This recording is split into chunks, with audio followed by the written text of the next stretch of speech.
Análise política com Orion Teixeira.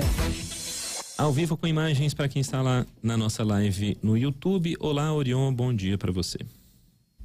Bom dia, Lucas, bom dia, Luciana, ouvintes, espectadores da Band News, prazer voltar a falar com vocês. Prazer é nosso. Orion, vamos, claro, né, começar falando sobre essa pesquisa da Genial Quest, divulgada nessa manhã, reconfirmando, né, um amplo favoritismo do governador Romeu Zema, que ampliou a vantagem, inclusive, para o ex-prefeito Alexandre Calil, candidato do PSD. É esse o quadro de abertura da campanha, né? Mas bem confortável para o governador, né? Impressionante essa ampliação da vantagem, inclusive. Não sei se você ficou impressionado, eu fiquei.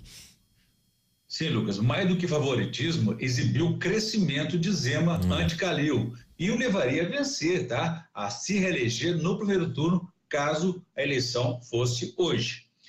Zema alcançou nessa quarta rodada do Instituto Mineiro Quest, nessa pesquisa, 46% das intenções de voto contra 24% de Calil, o ex-prefeito de Belo Horizonte. Carlos Viana aparece com 6%. Quer dizer, tem muita campanha pela frente e os indicadores estão sendo apontados. Por exemplo, ainda não produziu efeito ou não alterou o quadro o surgimento da candidatura bolsonarista de Carlos Viana, do PL, ao governo de Minas. Ou seja, Bolsonaro ainda não transferiu votos para ele. Havia suspeita de que ele tiraria a intenção de votos de Zema, o que não aconteceu. Outro indicador é que Calil não melhorou suas posições, ao contrário, Zema está crescendo até mesmo na região metropolitana de Belo Horizonte, onde perdia para Calil, chegando agora a um empate técnico. A distância de mais de 20 pontos em maio passado se transformou em um empate técnico agora em agosto. De tudo que ficou, então, avaliado, é que Calil continua desconhecido no interior sobre seu nome, sua atuação como prefeito, suas eventuais realizações. Então, apenas 40% o conhecem e também a sua associação com Lula ainda não trouxe vantagem. Talvez com a campanha de TV e rádio, na propaganda eleitoral gratuita, isso possa ser alterado, ter algum tipo de efeito. 80% dos eleitores de Minas não sabem dizer quem é o candidato apoiado por Lula para o governo de Minas. Tanto é que Zema tem 68% dos eleitores de Bolsonaro com ele. Calil tem apenas 37% dos eleitores de Lula. Mas quando o nome de Calil é associado a Lula e Zema é associado ao seu candidato do Partido Novo, Felipe Dávila, o quadro é outro. Bom, da mesma forma, o descolamento de Zema para Bolsonaro ainda não foi registrado pelos seguidores de ambos. Então, na disputa nacional também temos novidades, né? Bolsonaro cresceu no eleitorado de renda baixa e no eleitorado de renda alta. Então, nesse segundo grupo, o crescimento foi até acima de 12 pontos. Ou seja, cresceu entre quem recebe, como quem também não recebe os auxílios aí de Bolsonaro. E a pesquisa, então, ela foi feita aí envolvendo 2.000 pessoas em 108 municípios, está registrada na Justiça Eleitoral, BR 08299/22, e tá aí, foi feita nos dias 6 a 9 de agosto. Que legal, pois é. Bom, muito boa a sua observação, viu, Rainer, em relação ao feedback aqui do nosso YouTube. Bom, Orion Teixeira, essa questão aí do bastidor, hein, entre o governador e o vice, Orion, o que está acontecendo? Aconteceu, né, Luciano, que pela tradição, a lenda e até pelo folclore político, a figura do vice-governador sempre foi associada à conspiração de alguém que quer tomar o lugar do titular na primeira oportunidade. Temos inúmeros casos semelhantes. No governo anterior de Pimentel, por exemplo, o petista Fernando Pimentel, o vice-governador Antônio Andrade do MDB aproveitou vários momentos de crise do petista para tentar ocupar o lugar dele. Enfim, essa relação de vice com o titular sempre foi de turbulência aqui e também no plano federal. Michel Temer, do MDB, incentivou o golpe para cima de Dilma Rousseff do PT, que sofreu impeachment, e ele ocupou o cargo dela por quase 2 anos. Agora o governador Romeu Zema faz diferente. É ele que rompe com o vice-governador Paulo Brandt, que não lhe deu motivos para desconfiança, não há indícios de conspiração, apenas ele mudou de partido e deixou o Partido Novo, pelo qual foi eleito junto com Zema, e se transferiu para o PSDB. E depois de ser ignorado na campanha dessa campanha de reeleição, ele foi indicado para vice do partido dele, o PSDB, para ser vice, então, de Marcos Pestana. Poucos dias depois, então, Zema demitiu os 23 funcionários dele, esvaziando a vice-governadoria, que é um cargo e função de Estado e não de um governo.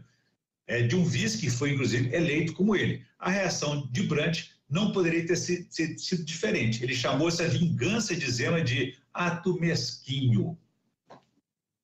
Agora, Orion, um dos destaques, né, ao longo desta semana foi a questão da Carta pela Democracia.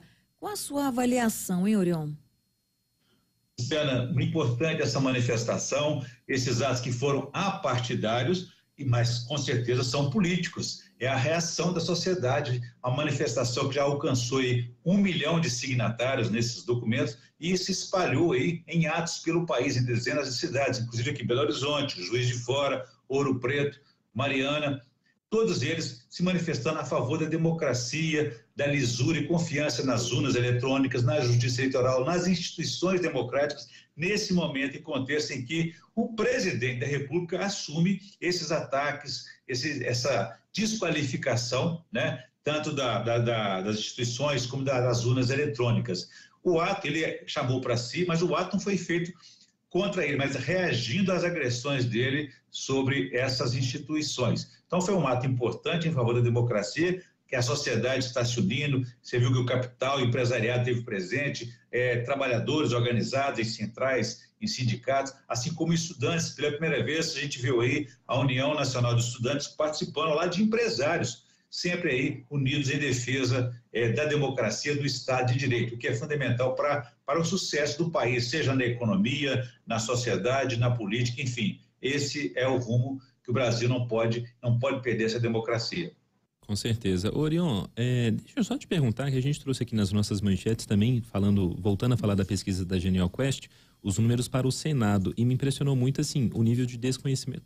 Vai lá, nem eu sei, assim, a gente que está nesse dia a dia sabe direito quem são os candidatos, mas 90% não fazem nem ideia em quem votar, e só 90% não fazem nem ideia em quem votar, e só quando são apresentados os nomes, só na estimulada, que aí sim você vê alguém um pouco mais à frente e tal, e o Cleitinho, candidato apoiado pelo Bolsonaro, aparecendo à frente, né, nessa largada, se a gente pode falar assim.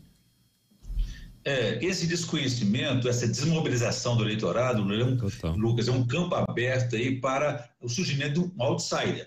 Cleitinho é esse perfil de político aí, mas ele não está ali nessa posição que ele está ocupando de liderança porque é o candidato Bolsonaro, acabou se tornando agora, a partir da semana que vem, nessa aliança com o Carlusiano, candidato a governador de Bolsonaro.